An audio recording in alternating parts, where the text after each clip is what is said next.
We're live. Dude, you guys, this is awesome. Everybody that's been waiting so patiently in the chat, we thank you so much. We've seen people say so many amazing things. You guys don't understand. The Ash and Gabe have been sitting here reading your comments, and they're like, this is amazing. This is great. This is all happening live. We're here right now. We're at the Ubisoft HQ. Ash, what's up? How are you guys? AC4, it's on the rise. It's coming. I mean, it's next week. It's super thrilling time. You know, we've been working on this for a while, so to finally have it out, you know, to finally have people play it, you know, as a game dev, you know, when we work on these games, it's a point of passion. You know, we put effort into this because we want people to love these things. Right. And so it's super thrilling time. It's exciting. I love being able to see what people are saying. Right. For people who don't know, we have the chat in front of us. So this is your rare chance to talk to these two amazing people who've been working on this game. How long have you been working on this game? So it's been 2.5 years. 2.5 years. Yeah. Blood, sweat, and tears, and having to hold back. Yeah. Hold back and not let anybody know until now. You can start talking about it, right? It feels good. That's the thing. It's wonderful now, and I mean, you know, we've done a lot of trailers, so we've shown off a lot of stuff. But I always tell people, you know, this game is massive. There's a lot of content in it. I'd say of everything we've shown, there's maybe only about 30% of the locations that we've actually shown. There's a whole bunch of other stuff people haven't seen. It's a really huge game, and it's really exciting to be able to show it off here live in front of everyone. And you know, next week people can actually play it. And I know I'm going to be reading what people are saying. You're going to be reading what people are saying. Yeah. And for anybody who has a question, all we ask, see, he's already reading what you guys are saying. All we ask is that you put in caps question and then your question behind it. Yeah. And that way we can kind of decipher, you know, awesome comments and all this other crazy stuff that the chat will be feeding to us. So, waving at people. Hi. So I know we already have some gameplay B-roll, which we can go into real quick right here while we're talking about where we've come from the previous Assassin's Creeds to now 4. Many years ago it started. And so the evolution, just tell me a little bit about that. Yeah, you know, when we started, we had a couple objectives in mind. You know, we felt that there's this opening to make the definitive pirate experience in video games. There's not many pirate games out there, and the really amazing ones are quite old now. You know, Sid Meier's or Monkey Island. Monkey Island, yeah, I was about to talk about that. So those are some amazing games, but it's been a while. And at this stage of the industry, you know, when we're talking about blockbuster games, if you want to make a pirate experience, like you have naval, you have cities, you have natural environments like jungles and caves. To do all of that justice, you know, it's a huge feat. And we have such a solid foundation on Assassin's Creed with knowing how to build cities, and with AC3 pushing the, you know, navigating in natural environments and the naval. We felt that there was time to do a pirate game within the AC universe. And then we knew we were shipping on next gen as well. So we wanted to make a world unlike anything anybody has played in and experienced, and we wanted that experience to be, you know, something that's engrossing and something that completely sucks you in. And so we decided to go for the Caribbean to create this huge sandbox naval world, and that's where we got started. And from day one, we started pushing for this experience, and we never looked back. And I think, you know, we see it now, and it's a really thrilling time. Great. And a lot of people keep asking that same question, like, why did you choose a pirate theme? So Ash just went into that for a little bit, and so whenever we're going to look over here and be like, wow. So I have a question while we're getting warmed up. People are coming into here, and we do have exclusive gameplay footage to show you guys. Right now we're just showing some B-roll and hanging out with Ash and Gabe for a bit. How many people do you think are going to start speaking like a pirate when they pick this game up? I think international speak like a pirate days already passed. Oh, no, but it doesn't. When you buy the game already, I think as you're playing it, you're talking to your girlfriend, boyfriend, whatever, you're like, "Arr, honey, pick up the controller." I think people will be surprised at the lack of pirate speak because it didn't actually exist. You know, that was something we went for. We wanted to have something that was more authentic and more credible to the real history of pirates, and so we removed a lot of the cliches that we felt just, you know, don't belong in a credible experience. So, you know, there's no walking the plank, there's no talking parrots. Huh? Yeah, seriously. What? You mean, wait, so you got, okay, and then we'll go into so the Assassin's Creed franchise are so well known for having, like, historical accuracy, right? Yeah. So you mean to tell me you guys did research on pirates and you discovered no talking parrots? I did. I hate to break your heart. I can see it in your eyes. But no, they didn't have talking parrots. How fascinating. No, we actually had a lot of historians come in that worked on the project. Mike Loads was featured recently on a video, who's a weapons expert, and no, so we had a lot of really looking at piracy, the Caribbean, the West Indies, the wars during that time. Why were they interested in the Caribbean so much, or the West Indies, I should say? And we did want something that was much more credible, because we felt that, you know, pirates have been very romanticized. Right. Yes, they certainly have. And we really feel that there is this coming wave of piracy and the authentic version of pirates, because they did some amazing stuff in their time. You know, Blackbeard was an amazing person, a really smart guy, and to be able to tell his story, the more accurate version of it was something we wanted to go for, and I think people are gonna love it. So yeah, it's been a really exciting time, and I mean, we never really looked back when we decided to do pirates. We just went for it. You went for it. Well, yeah. And you guys certainly did go for it. You went all out. It's a gorgeous game. It's incredible. And for anybody in here who is being so awesome and asking these great questions, we are sitting in front of a chat right now. Yeah. And whenever Ash can decipher some of these questions, figure it's out one. Fast. Let's see what's going on. Fast. Yeah. Is this a question? Yes. Next one. Why did we decide to go back in time from AC3? There's never been a predefined rule that we always move closer to our timeline. It just happened to be that way when we told, you know, it was the Crusades, then the Renaissance Italy, and then telling Ezio's trilogy, so naturally it just came closer and closer. And then the Revolution, of course. You know, we have the Animus. It's effectively a time-traveling machine. We can go wherever we want. We can go way back in history. There's nothing that stops us, and I think we should, actually, because there's a lot of really interesting time periods, really interesting history that I think we can have a lot of fun with, and you know, help inspire us to have really amazing mechanics and systems to play with. So there was no predefined rule to say we don't go back in time. We wanted to tell the story of Edward, you know, the grandfather of Connor, and so we just went with it. And we were actually surprised that people, you know, that this even came up as why did you go back in time. We were actually surprised by that. We didn't expect people to even think about that. All right, where are we going? Yeah, let's see if there's any other questions that. Uh-oh, here we go. What do you got? Okay, sorry. They're going way back in time. It's going fast. Who's outside the Animus? Okay, so outside the Animus, you're in Abstergo Entertainment. So the idea is that you're a research analyst using the Animus to research the life of Edward Kenway. You're not really sure why. You're told it's for entertainment purposes, but as the story progresses, you start realizing that there's nefarious reasons behind everything, and Edward did something really important in his life that the Templars of the present day want more info on. And it's something very big. So of course, if they want it, the assassins also want it. And so at some point, you know, it's like Edward. It's actually, the present day character is a reflection of Edward, where Edward, he starts as a pirate, he knows nothing about assassins and Templars, and then he gets pulled into the feud.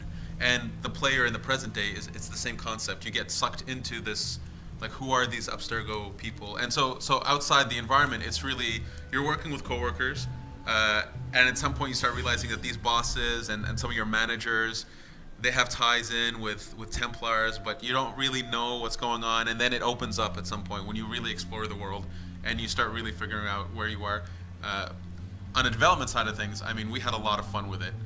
You know, we were making fun of Ubisoft.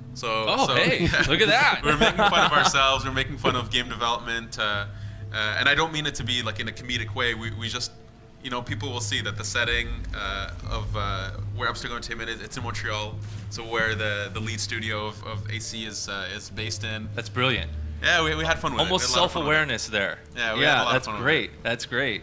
So let's see if there's any more questions. Oh, question, Dogface. There you go. That's an important question. That was your one time to talk to the game director and Gabe over here, and that was the first thing. Okay, you got one. What makes Black Flag fantastic? You know what? We have a lot of really cool stuff. Edward is awesome. The story's really great. It's wonderful. But personally, my favorite thing is the world itself, how it's structured. You know, we have the major cities. We have huge environments. But I actually love that you're in this naval world, which is kind of a hub of sorts. And then you go to an island, you explore the island, you spend an hour looking around this place, whether it's a jungle or a cave or a plantation. You do a bunch of stuff, you can leave whenever you want, but when you leave, it's like you hit this mental reset button and you're excited to find the new location, the next thing. And I find it's a really awesome way to take the content from an open narrative, world. Right, yeah. And to just, as a player, to enjoy an open world, you constantly are excited for the next thing, and it's, you know, it's because there's defined areas.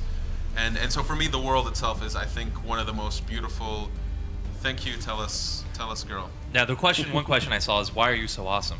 How about that one? Why am I You can go into in depth with that one as well. You have answers for a lot of these questions. Do we have a few hours? We have a few hours. Wow, 24-hour stream right here. I don't 24-hour stream. That's what's gonna happen. Why are you so awesome, stream? And since we're, there's been a couple questions about the naval fleet and all this other stuff. Malfian. Yeah. So talk a little bit about that. I mean, that's obviously what's on the screen right now. Yeah, the storm, Yeah. What's going on? Yeah, so we have, when we decided to make the Caribbean, we went all the way. We decided we're gonna have a dynamic weather system. Of course, we have a full day-night cycle. All of this is dynamic. It was really important for us that we have rain, but we also have torrential downpours, and we even have hurricanes, because this is part of the time, and honestly, it makes for really fun gameplay. One of the key things I want to tell people about this game is that the word "fun" was posted everywhere in our work areas. These are video games. We do tell history, but it's historical fiction, and the game mechanics are there to cater to fun. We are not making realism. We're making credible worlds that are fun. We're not telling the real, what this island really was like, or what, the real history of things. We're telling fictional history, and these are video games. They need to be fun. Right. So that's, I think, a really important detail that people need to know. So if you made a real version of that island, not so much fun. Just maybe you show up and nothing happens, and there's no. Not only that, but even simple things like, we put a lot of effort to have really awesome navigation paths. So, for example, on this island that we're on now, it's called Misteriosa. There's this temple up at the top, and there's actually many different ways of getting up there using Edward's navigation skills. If we were to base it off of real temples and real navigation, I mean, you won't have these really cool paths. So, again, it's about fun, it's about credibility, not realism. I saw a question, will we have ambient music? Most definitely. We have tons of music. We put a lot of effort into the score. Brian Tyler was the composer. He did an amazing job. The soundtrack, it's really wonderful. There's hours and hours of music. And then on top of that, we have sea shanties. And we have over 40 of those. And these are real songs from the West Indies of that time. These are things that sailors actually sang. And we had an amazing group of guys that they put it together for us, and they did a fantastic job. So music is huge in this game. Incredible. What other real-life people does Edward meet? So obviously we have Blackbeard, we have Benjamin Hornigold, Charles Vane, Calco Jack, Anne Bonny. We have a few surprises that I'd rather not mention because they're real historic figures. I'll give a clue about one of them. So Blackbeard is probably the most famous pirate, but he wasn't the most successful pirate. So in the game, really important character in the story. I won't say his name, but for those sleuths out there that know stuff about piracy, he was the most successful pirate in history. He plays a really important role in this game, so he's in this game. Johnny Depp. He meets Johnny Depp.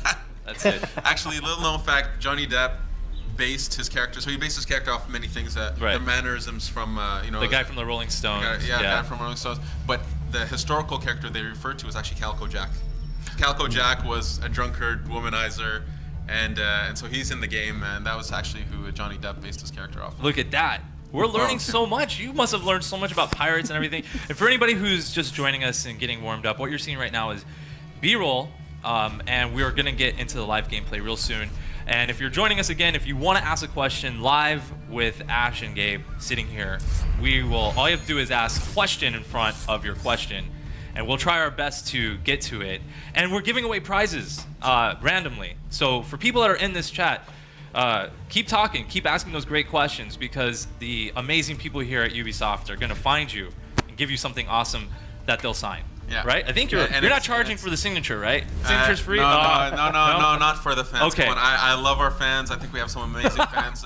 Honestly, as a developer, when we make games, it's you don't work in games for money or for a job. You work in games because you have a passion and you dedicate yourself to these things, and it's for the fans, and you want people to love your game, and I love seeing the reactions from people. I love some of these comments. I talk to people on Twitter all the time, and honestly, it's my pleasure to be able to chat with the fans and to sign whatever we have to give away. And yeah. Sure. There was a real meta question. I want this game. Question that I want. There's a depth in that. There's a real depth to that one right there. So here, you can see the flood of questions that are happening right now. We'll do our best. I think I saw something about sea monsters. Are there sea monsters? So again, we're making a credible experience. I will say, without ruining too much, we have Easter eggs. There's tons of Easter eggs in this game. We have a lot of fun with it. That's all I want to say about sea monsters. How about that? So, this is it. I think it's time that we start showing this live. Live gameplay. Why not? Let's do it. Off of a PS4. Off of a PS4. There we off go. Of a PS4. There it is. Look. That's the final controller. There it is. Controller. You can see it. It's glowing. It's the final controller. There we go. This is really exciting for everybody. Yeah. Over 9,000. So let's get to this. So what are we looking at now? I know that we were looking at some other B-roll happening. Yeah. So right now we're just out in the ocean. We're outside of the missions. Our crew is merry. They're happy. You can hear them singing right now. And Gabe is gonna show us a bit of underwater. Oh yes, awesome. Yeah. So here we go. When you purchase the diving bell, this is when you can gain access to the underwater sequences. You can actually get the diving bell anytime you want. So it's really more depends on how fast do you want to get into these areas. But once you have it, you can access these zones. There's a lot of treasure to find, a lot of collectibles to find in underwater. So Gabe here is going to show his skills. One question, I actually saw one question about, his, he has a huge amount of health, or a huge amount of breath capacity, Edward. Yes, that's actually, we testing, and one thing we found is when he had less health and there was a lot of pressure on him, it made the whole thing less fun. It was constantly, you're always going back to the diving bell. So we decided to give him quite a big lung capacity. He's been doing this for years. So he's developed a healthy few minutes of being able to swim underwater. See that ingredient up there? This is an air barrel. So this is a place that you can go to get some air. It also protects you from certain predators for a moment, so you kind of get kicked out of it. Anyway, so the idea is you try to look for these treasures, and as you're doing this, you want to use the ingredients of the world properly. You want to use when you see a post, you can use it to boost your speed and all that kind of thing. I'm looking at these questions. Yeah, we're looking at the questions. How did Edward come into the story? I'm assuming that's a meta question. It has to be one. There's a lot of meta questions, like question, one of those. Yeah, well, Edward, we've had him in the brand for quite some time. The definition of this British man who was poor, who became a pirate, and who happens to be the grandfather of Connor. This was actually a defined concept for quite some time. And we thought, this is the perfect character to tell a story about, because his background was interesting enough. Just saying that he's a poor British man who becomes a pirate, and his son is, a major hero in the franchise. So it was really simple. I mean, day one, it was, okay, we're doing a story with Edward, and pirates, go. Great. Yeah. And while we're warming up in the beginning of the show, I saw people saying, I want to fight a shark. Yeah, you can attack sharks, you can fight sharks. There's two different ways. There's in the underwater, there are predator sharks, of course. There are other predators as well. What's Gabe doing here?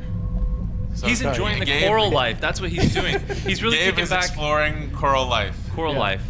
And then in the harpooning, of course, there's actually many different types of sharks to hunt in the harpooning system, which you use to upgrade Edward himself. I need this game now. I don't think that's a question. If you put a question mark, maybe, but it's. I like the exclamation though. I do like that. Oh yeah, they're going by fast right now. This is going by real fast. This is going by real fast. There is Fish AI for that one question. What's next in the franchise? Hey, we're here to talk about AC4. Come on, play AC4 first. AC4 first. Before come on, people guys. ask me about AC5, play AC4 first. How about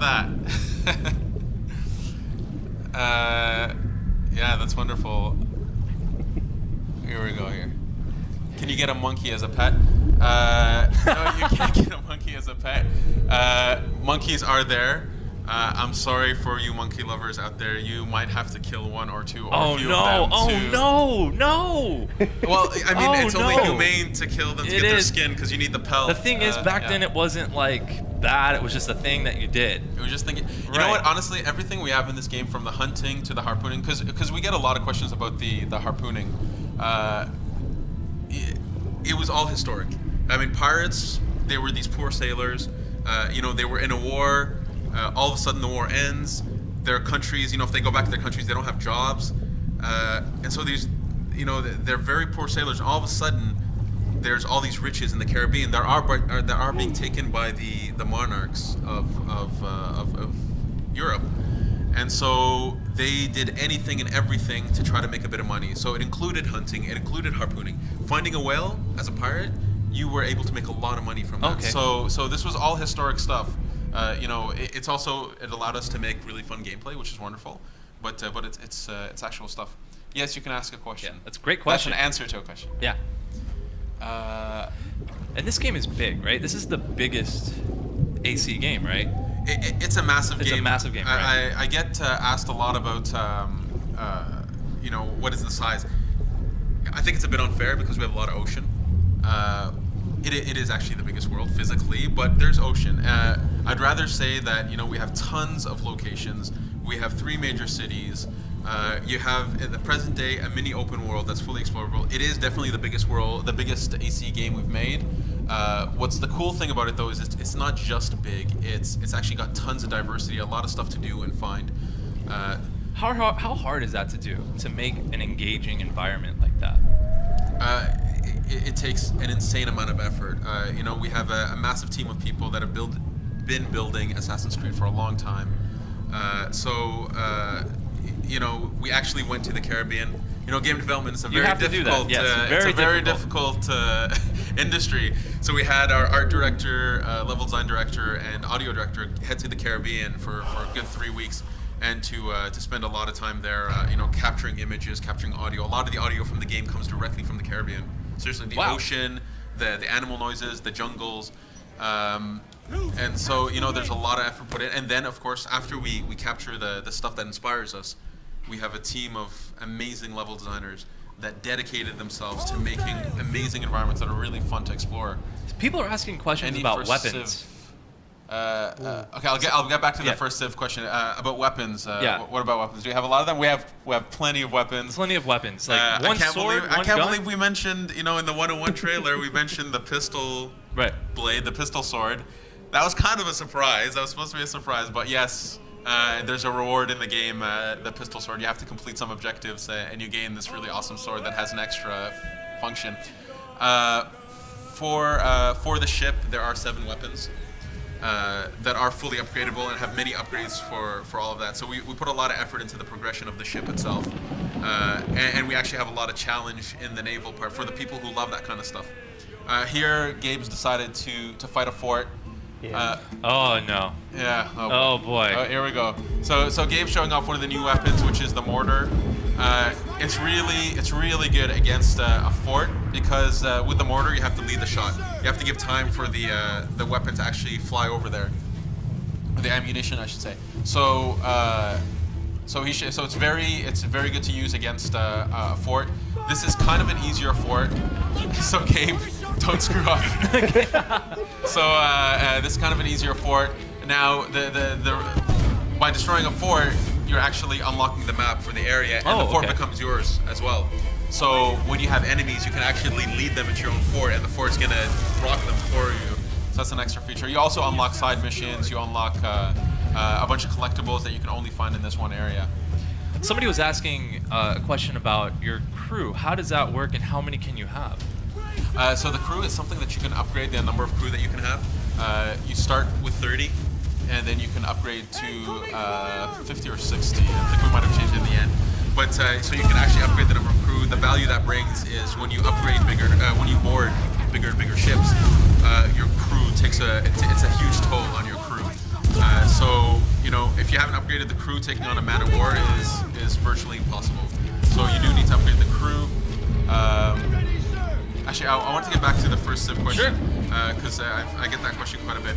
You know, this is an Assassin's Creed game with all the lore of Assassin's Creed. There is huge progression in the meta story of AC, and AC4 really pushes it along. It picks up from where AC3 ended, and we progress the story along the narrative. So yes, there is first Civ stuff, most definitely. You know, again, I don't want to ruin any surprises, but there are cameos from characters from previous games. There are the first stuff really definitely moves forward. So yes, there is a bunch of that. Can you guys make a movie about Assassin's Creed? I believe one is in the works. Yes. just look that up. You don't need me to tell you that. Can you leave the ship during combat? No, actually, we actually wanted you to take care of the ship because we felt that you're the captain of a ship. You need to be in the combat. If you're in the heat of battle, you can't let go of the wheel. And when we actually had it working that you can, and it was just chaotic and not really fun, to be honest. Because when you have your ship being attacked and you're not near the wheel, you have no way of managing that. So it wasn't fun at all. And narratively speaking, you shouldn't leave the wheel. You're the captain of your ship. You need to take care of it. And I think your crew might mutiny if you left the wheel. So. Don't leave the wheel during battle. Yeah. Yeah, can we repair while in battle? There is a way to do it, yes. The way to do it actually is by boarding a ship in the middle of battle. So you can board a ship in the middle of battle, and then if you plunder the ship successfully, one of the options that you have is you can repair the jackdaw. So it's actually one of the ways to take on really hard setups of ships. It's actually to use the smaller ships to repair yourself in the middle of the action. Gabe, did you rock it? I did. You did. Yes. You owned it. Yeah. That must have felt good. It does. I was worried there for a second. I'm not done yet, though. You're not. Oh, okay. I'm not done. I still have to take the fort. So the forts. This is where we mix the naval and the land stuff. So you have to take down the fort towers in the naval with your ship, and then you have to raid the fort itself. So you have to go in, take out the commander, you change the flag, and then it becomes yours. So he still has a bit of chunk of work to do. We're here for you. We're rooting for you. We know you can do it. Can I have a single sword and a pistol? Actually, so Edward carries dual cutlasses, but you can pick up weapons off the ground. So the enemies that have a single sword, if you were to kill them, or if you were to disarm them and take their sword, Edward will only have that one sword, and yes, you can pull out your gun if you have it as in your tool set. So yes, you can sort of have that going for you if you like. Awesome. There's a lot of with the pickup weapons. There's a lot of really neat stuff that you can do. And speaking so of please neat explore stuff, and have fun with that. We have neat stuff. We have a swag cam. When we show that real quick, of a live unboxing that we'll be doing of the collector's edition, right there. So stick around. That's a lot of really cool stuff. That's a lot of cool swag. That's stuff that we're going to be giving out throughout the show. The beautiful people here at Ubisoft will find the guys that are asking great questions and reach out to you and get your information and send you that stuff. Yeah, so I just saw a question. Do we get to see more of Edward's wife?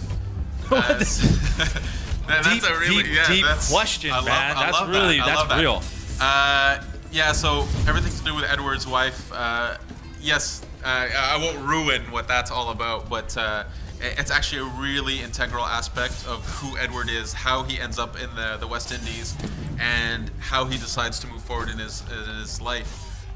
Yeah, we don't, it's part of the story element that we haven't really talked about too much up to this point, but she plays a very important role in his life. Yes. How much fun was this creating this whole world? Was it all up in your mind and other people?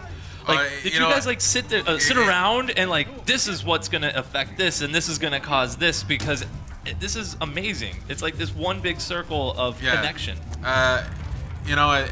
We have a team of really talented, passionate people. Yes, I'm the game director, but this game was put together by a team of people, really passionate people that love the brand and that love the concept of piracy, and we had a lot of fun with it. And from the beginning, we were very humble with ourselves. We knew that there were areas that we needed to push. We knew we needed to create a world unlike anything we've done before. But even having said that, we don't take even building cities for granted. We put a lot of effort into our cities to make the free running really fun and to make it really exciting. And it's been an absolute pleasure making this game. I love the brand. I'm a huge fan of the brand. AC1 for me was the first real next-gen game of its time. I remember when I saw AC1, I was, my jaw hit the floor. I was floored as well. It was what HD meant for me. When I saw that, I was like, wow.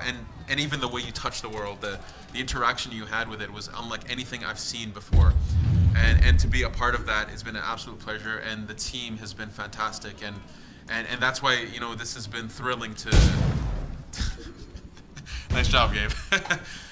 Vicious. Gabe is not a nice man. He just ran up there and shot that poor guy. Don't let this demeanor, don't let that smile fool you. He is not a nice person. He is a vicious man. Hey, you're just the pirate doing what pirates do best. But that was ruthless, man. He's fine. He's fine? He's just sleeping. He's okay. He's all right. It's just a little scratch. He's helping him shave. That's all it was. Oh, is that what it was? Just a hair. So what happened here on the screen is when you destroy the fort, we unveil the map, of course. The icon for the fort turns green, which means it's yours. If you pull an enemy into the zone of the fort here, it will attack for you. And of course, there's going to be a bunch of side missions that are now unlocked that you access from the fort itself. I saw a question about Bart Roberts. Will Bart Roberts make a cameo? So let me allude to a fact that I gave earlier. So Bart Roberts, without saying too much, people can put it together if they want. Bart Roberts was the most successful pirate in the West Indies, in the Caribbean. So how could you possibly make a pirate game without Bart Roberts? So yes, he's in the game, and he's an awesome character. Wow, that's a massive question. I couldn't even. It was a question. That's what that was. Will Jack Sparrow make a cameo? No, Jack Sparrow will not make a cameo. You know what? We actually wanted to stay away from the Pirates of the Caribbean. For a lot of reasons. For legal reasons, but also for the fact that it's been done. It's been done, and it's drilled. It's in everybody's mind now. And this is a great, unique adventure in its own. Yeah, exactly. And I would say even, you know, just beyond that, we took it seriously that we wanted to make a gritty, incredible experience. For sure, we have fun. There's a lot of humor in the narrative. You know, I think people are gonna crack up laughing. There are certain scenes that just you can't help but smile. But we did want something that was more credible, more gritty. So no Jack Sparrow. People asked a lot of questions about forts. Can you upgrade forts? I don't know. There were a lot of questions about it. No, there's no upgrading of forts, but there is a location in this world. Like, I don't want to give too much. I don't want to spoil too much for the fans, but there is a location in this world that Edward is able to upgrade and take care of. And so, you know, it's a nod to the villa from AC3, sure. From AC2, and the homestead from AC3, of course. Somebody asked if you can get drunk. Yeah. What's up, Gabe? Can we get drunk? Can people get drunk? Yes, Gabe. Please answer the question for us. Oh yeah, you can get drunk. Edward. Well, Edward can get. You can get Edward drunk. You can get Edward. You can get Edward drunk, and I'll even add, it's you know, the more you drink, there are some really fun things that can happen. So you know what? Have fun with it. Rum was everywhere, so enjoy it. True. Sounds so good. People again are asking questions about the weather effects. Does it change the dynamic of your battle? Yeah, so most definitely we wanted the weather in the ocean, specifically in the ocean, we wanted that the weather is at first a challenge, but then as you learn how to navigate it properly. So right now this is just a downpour. This is nothing big. As you learn to master what it is to be in a hurricane, your enemies are not going to be as good as you. So we actually wanted that to have an effect in the combat. Beyond that, your ship, you know, the new targeting system where it's trajectory based, the whole point is that you can shoot over waves and you can shoot over water and take the advantage there and use waves as a defensive mechanism. Incredible. And so yes, the water, the weather patterns, you can see that there's a major storm up ahead if Gabe goes there, but we'll let Gabe. Gabe is doing whatever he wants to do. He doesn't really listen to me. It's a Gabe's life for him. It's harpooning time. Yeah, okay, why not? Let's do some harpooning. What are we harpooning here? Is it an orca? Is it a... Yes, it's an orca. Oh, man. Killer whale time. Are there sharks that we can kill? Yes, I think we've already talked about that. Can you upgrade crew members? Well, you can upgrade the number of crew that you have, which you mentioned earlier. Will there be female? I didn't understand that. How much fun was it? You know, how much fun was it to create this game? This has been one of the most rewarding and wonderful experiences of my career. I've been in games for 10 years, and before that, I was doing a lot of mods and modding. And this is definitely one of the greatest experiences I've ever had. It's from beginning to end. It's been a really fun, wonderful experience. And I think, you know, to me, when a developer has fun making a game, oh boy. Yeah. That was intense. Games, buddy boy. It's a killer whale, man. It's a killer whale. No, when a developer has fun making a game, you can feel it. You know, you can see it in the game, you can see it in the love, you can see it in the details, and I think people are going to see that we loved this game. We had an absolute blast with it. We put a lot of love and polish into this game. Well, it definitely shows. It's incredible. It's gorgeous. Thank you. Yeah, thank you. Honestly, I love hearing that, and for our team, you know, they did a fantastic job. What is the hardest part of making This game. What is the hardest part of making this game? You know, a game development is actually a very difficult process. You know, one of the things that we wanted to make sure of is whatever we build, all the systems, all the features, all the worlds, if we weren't going to be able to polish it and put enough love to it, you know, either we don't do it or we put more effort onto it, which means we move effort from something else. And having this balance, having the right scope, effectively what it boils down to is scope management. Having that and doing it right is extremely difficult. Ask any game developer, they'll tell you it's one of the hardest things to figure out. And you know what, we were doing it on a daily basis. At a certain point, we were always gut checking our systems and saying, is this good enough? Can we actually finish it and polish it properly? And we were humble with ourselves. When the answer was no, you know, we made the hard decisions of, okay, then we cut it. And I will tell people, in the last 6 months of this game, we did not cut a single thing because our scope was so tight. Like, we knew exactly what we were building, and we had everybody that needed to do it. And it's honestly, it's a very rare thing. And it gave us 2 months of pure polish, pure. That's great. You know, adding That's the love. That's really awesome to hear. Will we see Connor? A little initiative in there. Okay, so you know, I will say there's so Edward is the grandfather of Connor, father of Hytham. You know, you don't see Connor, so figure out what that means. And as for Hytham, again, I don't want to ruin any surprises, but he is his father. Let's leave it at that. Next. Monkey Island Easter eggs. Quite possibly. Next. And as we're sitting here, you know, we've almost already been here for an hour. We're getting close. Has it been? And wow. let's show that That's swag incredible. cam. Let's show that swag cam right there. For you guys that are hanging out with us, being so awesome and calm and patient, at the very end, Gabe is going to go over there and do an unboxing of the Assassin's Creed Limited Edition box over there. You see the statue, which is killer. Yeah, it's absolutely beautiful. Even when you get in tight on it, it's really really well crafted statue. It looks absolutely gorgeous. I saw a question: Will we see Moby Dick? So I'm assuming you mean the white whale. I mean, I think we've kind of mentioned it before, so it's not really. I'm not ruining any surprises. I'm not spoiling anything. But yes, there is a Moby Dick Easter egg in the game.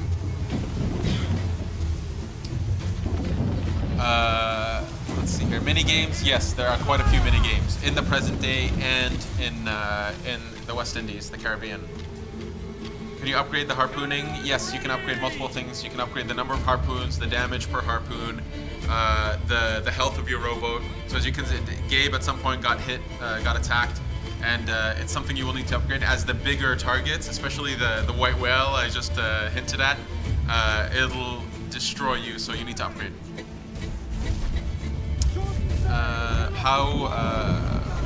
Far Cry 3 Easter eggs. So, you know, Far Cry 3, I mean, it's our sister team that built the game in our studio as well. So they were just, you know, they were next to us. And we actually have a lot of Far Cry developers who came to our team whenever we ramped up production. And so Far Cry 3 really inspired a lot, you know, the hunting system, the upgrades of Edward, and even the dynamic systems of you know, having content that just presents itself to the player and kind of teases you to do it. You're not forced into doing it, but it's there. And, okay, I might as well do this thing. Yeah. So we were heavily inspired by our own game naturally, and a lot of those guys are on our team. So you know, of course, we're gonna squeeze in an Easter egg or two. Great. No, that's awesome. Is Desmond dead? Did you play AC3? I don't want to spoil it for anybody, but did you play AC3? Let's put it that way. And for anybody who's joining us right now, Ash is really talking to you, right? The questions are right here in front of him. Yeah. So if you want to ask a question, put question and then your question right there. And for there's only like 10 minutes left, so you guys better start asking really good questions. And the awesome people here at Ubisoft, we're gonna give you some free stuff, and he'll sign it, right, free of charge. Free of charge. It's my pleasure. Do you have like a? Have you been practicing that? Yeah, I've got a nice little ash with a little squiggle. That's awesome. That's awesome. Yeah. I'm not sure people want to actually hear that as a question. Let's see here. Will there be female pirates? So there were a couple really important female pirates. We've already mentioned that we have Anne Bonny. So yes, there are female pirates in this game. Real historic female pirates, for sure. Will there be trading? We do have we have a really awesome economy system, but it's been built to be, how can I say it? It's simple in structure, but has a lot of depth. Right. Because we wanted people to really master, like, we didn't want them to be confused about how it works. It's fairly easy about how it works, but then the depth of the system and how it interacts with the rest of the game and what you can do with it, there's a lot of depth there. And you need it for upgrading the jackdaw, so it's a really important part of the game. Is it difficult to make a game in 1 year? So we took 2.5 years to build this game, not 1 year. I want to make sure that that's very clear. Yes, it's very, very difficult building a game in 1 year, and that's why we don't do it. Can you control more than one ship? That's a tough question. So the Jackdaw is your ship. It's the ship you use to go on this adventure with Edward. You upgrade it to its maximum abilities. But in the main path of the game, you actually do use other ships. We cannot tease you by showing you this massive building that's called the Man of War, and not let you drive one at some point. Right. So yeah, yes, you do get to drive other ships. And beyond that, you have the fleet that you control. And the fleet, you don't drive the ships themselves, but you can command them to go on different missions. Are you seeing all the compliments going to you? You don't let it get your head big. There's a lot of amazing stuff being said to you. I might tip over. Don't tip over. No, so many people. How great does that feel? Yeah, the fans have been really sweet. It doesn't just go to you. That's the whole team. That's the whole team that puts this together. No, and that's the thing. I want to make it clear. This is a team effort. It's not a single person or just a handful of people that make a game. It's a team effort, and that's one of the hard parts of video games is that you have to build a really talented team, and you need to get the best people for the job. And honestly, I think people, when they play this game, they're going to see that from the art to the audio to the game design to the levels to the systems and the features, the programming behind it all, it is phenomenal. We are so proud of this game. As Ubisoft, the company, as myself, Ash, a game developer, I'm so proud of this thing, and I love that I'm able to talk about it and to respond to our fans. And I've said it a million times, this has been a wonderful experience. Okay, the questions are flying by. As they're flying by, I'm trying. We can go over to the swag cam because we're getting close to doing the live unboxing of what's going to happen with the a limited edition over there. Show the swag cam. Come on.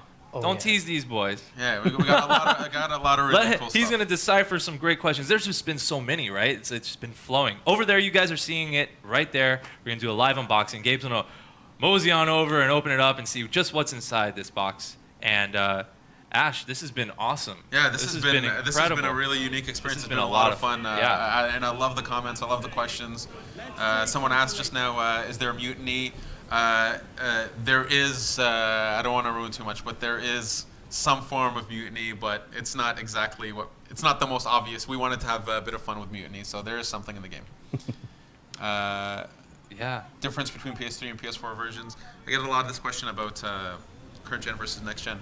The quick answer is, obviously next gen is stunning because the hardware is just so much more powerful. On current gen, though, I will say it's the best looking Assassin's Creed on the current gen consoles that we've ever built. It's absolutely stunning. For sure, on next gen, it's more beautiful, but the more important element is that we put in a lot of features that are there for credibility, for immersion. So, for example, all the foliage has physics on it. So when it rains, I saw that. When there's wind, when a character interacts with it, it all reacts properly. And this was just there to make you believe in the world that much more. So the next gen stuff, the biggest difference is it's really in the immersion. There's a lot more effort put into that. Because on current gen, it's the power just wasn't there for it. We've pushed the current gen consoles to their absolute limit. This is definitely shows that this is, you know, we've mastered what it is to make a game on Xbox 360 and PS3. One good question that I saw there. Somebody who's never... This happens. Somebody's never played Assassin's Creed. What? What? Who would have thought? And then, can they pick up this as a standalone? Most definitely. That was a goal we have. Even though we have 4 in the title, you know, with Edward in the narrative, so in the present day, and with Edward, they start the game. Both characters start the game as noobs. You know, 2 Templars and assassins. And so the idea was for new players to be able to learn as the characters in the game are learning. And the narrative is structured that way. So most definitely, you don't need to have played the previous games. Hopefully this game gets you excited about the lore of AC and the mythos of AC and gets you to play the other games, but you don't need to have played them. You know, it is a standalone that does push the meta structure, but Edward's story and what you do in the present day, definitely we wanted new fans to be able to come into the franchise. Wow. Now the questions just are a blur. They're just, thank you guys for coming in here and asking all these great questions. Single-player DLC, yes, we've already announced that there's a Freedom Cry, which is a DLC that's exclusive about Adewale, who's your first mate. And there's more to come. I can't say any more than that.